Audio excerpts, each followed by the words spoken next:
Transparencia en el sentido de que la autoridad fiscal no distorsiona su naturaleza. Me explico.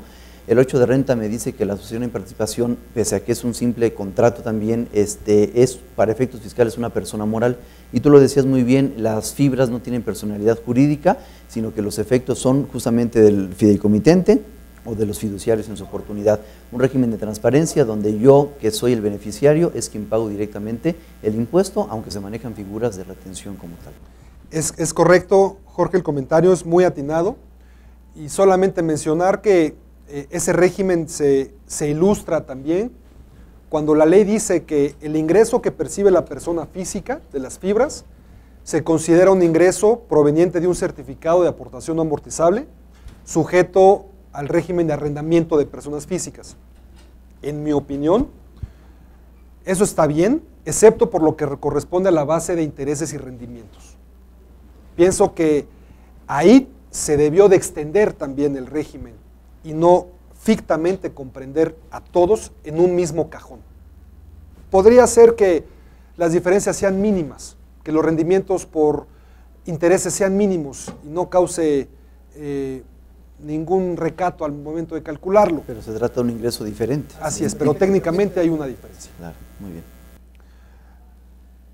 Muy bien.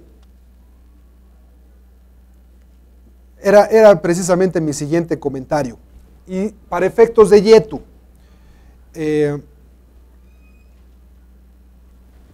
los intereses, como ustedes saben, sobre todo hay ciertos tipos de intereses, pero sobre todo estos, pues son ingresos no objeto de la ley del YETU.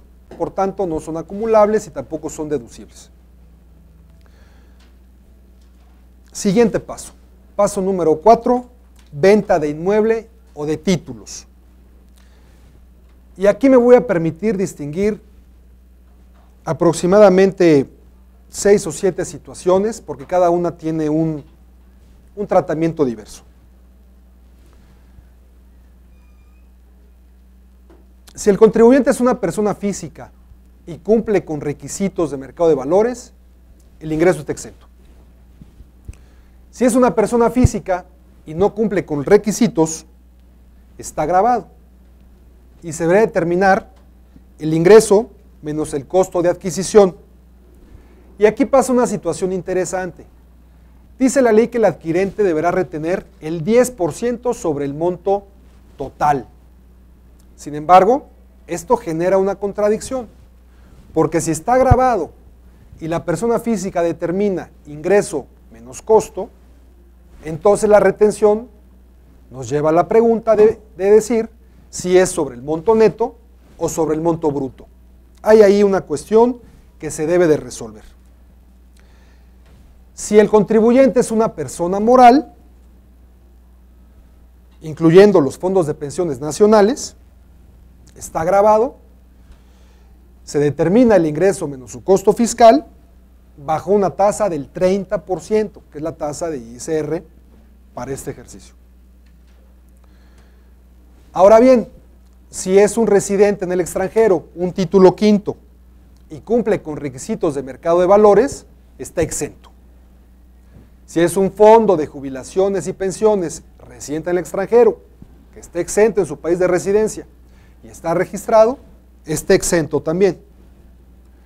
Si es un residente en el extranjero, título quinto, sin cumplir con el requisito de mercado de valores, tenemos que ver o acudir a los tratados de doble tributación, dependiendo si este residente reside en un país con el que México tenga celebrado un tratado. Y aquí la cuestión va a ser interesante, porque como saben, los tratados tienen definiciones cortas o definiciones largas de los ingresos. Si estos ingresos, que por ley se entienden que son ingresos por arrendamiento, en cada tratado en particular reciben un tratamiento diferente, deberá prevalecer, en mi opinión, el texto del tratado con la tasa del tratado. Siguiente supuesto, un título quinto, un residente del extranjero al que le llamo los demás. Cualquiera que no sea los anteriores, pues está gravado, hay que determinar ingreso menos costo viene el problema de la retención del 10%, que no sabemos si es bruto o si es neto, igual que una persona física sin requisitos.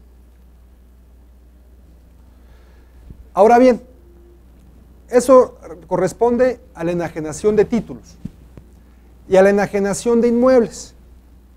Si los bienes inmuebles se enajenan antes del periodo mínimo de 4 años, entonces la fiduciaria determinará el ISR por la ganancia, aplicando el 28%, tasa del mismo estímulo. Por cuenta, dice la ley, de los tenedores de los certificados, pero sin identificarlos.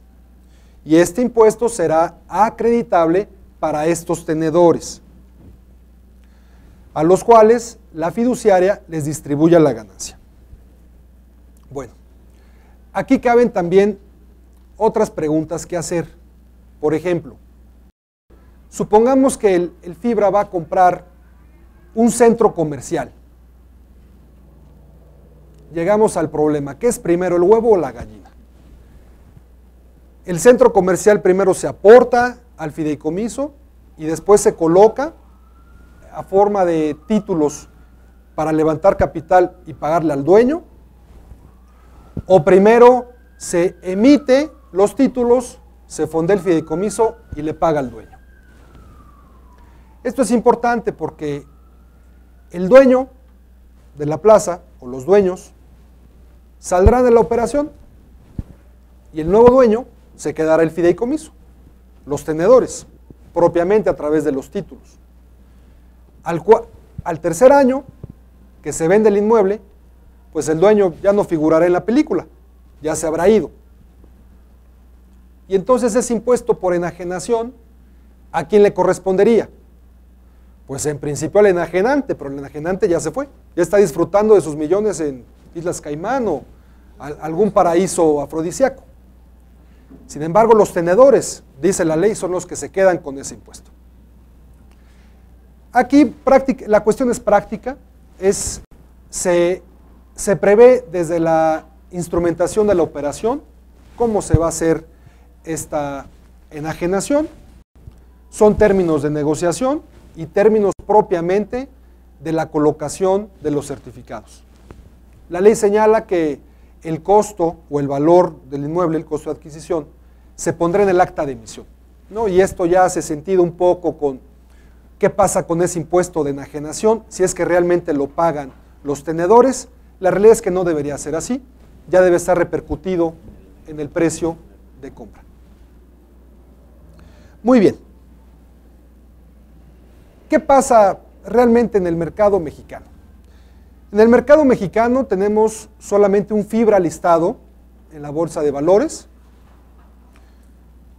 El precio de salida en marzo del 2011 fue de 19.50 pesos. No es información confidencial, es información de divulgación pública que se puede consultar en internet. Y al día de hoy el valor está en 25.15. En un año justamente. Por lo que vemos que pues, los títulos se han recibido muy bien por el mercado. El dato curioso es que el 75% de la emisión fue tomada por extranjeros y solamente el 25% por nacionales. Esto abre la puerta para que en años futuros, no muy lejanos, podamos ver más fibras colocados, podamos ver más proyectos que se financian con este instrumento.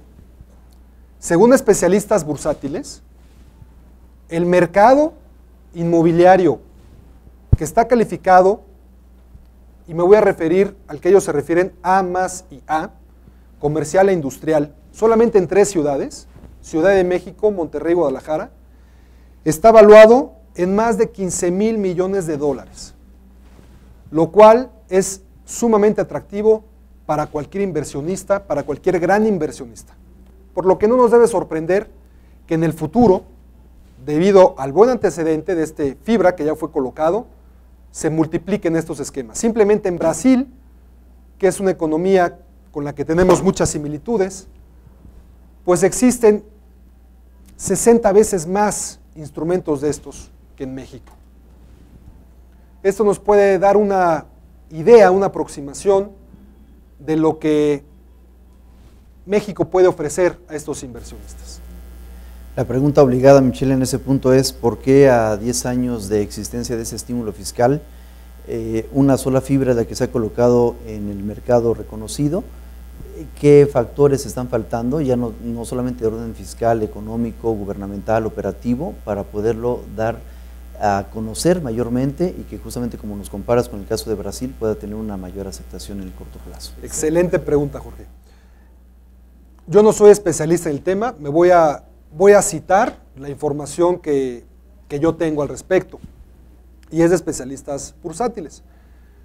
Las explicaciones van desde controles corporativos, políticas de control corporativo, que el empresario mexicano está en el desarrollo de implementar esos controles de transparencia, de hacer la información pública, hasta participaciones de mercado, donde hay sectores que están controlados o por gobierno, o por monopolios o duopolios. Eso es lo que dicen los expertos en el tema. A mí la idea de los sectores no me queda muy clara, pero la idea de las políticas corporativas me hace sentido, Sin embargo, pienso que a raíz del buen antecedente del FIBRA que está colocado, y que pienso que los títulos van a subir de valor, por lo menos eso me dijeron hoy por la mañana, por lo que hay que apurarse a comprar, si es que están interesados. Tan alto, claro. Exactamente. Van a incrementar este tipo de instrumentos. Y esperemos que así sea, porque son instrumentos que benefician a todos, no solamente al desarrollador, sino al inversionista. Y recuerden que la industria inmobiliaria representa entre un 6 y 7% del PIB nacional. Y es uno de los mayores detonadores de empleo. Entonces, ojalá tenga eco y estas inversiones se multipliquen. Ojalá que no sea dentro de muchos años. A mí lo que me provoca mucha inquietud, Michelle, es que, como nos haces ver, este es un estímulo fiscal que nació en la ley del ISR. Si bien algunos de sus beneficios hacen extensivos al YETU, como la no causación de pagos provisionales, sabemos que la tendencia en el corto plazo sería pensar en abrogar ciertas disposiciones de renta que también causan YETU y dejar este último impuesto. ¿Qué modificaciones serían entonces necesarias para que este estímulo que, como bien nos has dicho, ha funcionado, se continúen en el plazo de tiempo a pesar de la no existencia de renta? ¿Han contemplado algo en ese sentido, Michelle? Es una excelente pregunta, Jorge. Incluso me voy a remitir a la plática del maestro Arrioja Vizcaíno, que estuvo aquí también con ustedes, donde hablaba precisamente de los impuestos de control y un análisis sumamente interesante y acucioso sobre el YETU, y donde mencionaba que era un impuesto de control en crisis. Era un impuesto donde tiene una lógica, no era un invento descabellado. Me parece que en nuestra materia se deben aclarar primero ciertas cosas, Jorge. Por ejemplo, lo de la retención del 10%, creo que es una cosa que se debe aclarar. Otras situaciones también que deben de tocarse. Y bueno, esperemos que el año electoral no influya para que estas reformas salgan adelante y se pueda tener un régimen más atractivo para los inversionistas. La opinión del medio en general es que la legislación no está completa, que falta hacer cambios, falta hacer adecuaciones. Sin embargo, las autoridades, tengo entendido, han mencionado que por el momento no se estiman hacer más modificaciones, lo cual pues estaremos a la espera de lo que salga publicado en el diario oficial. De acuerdo.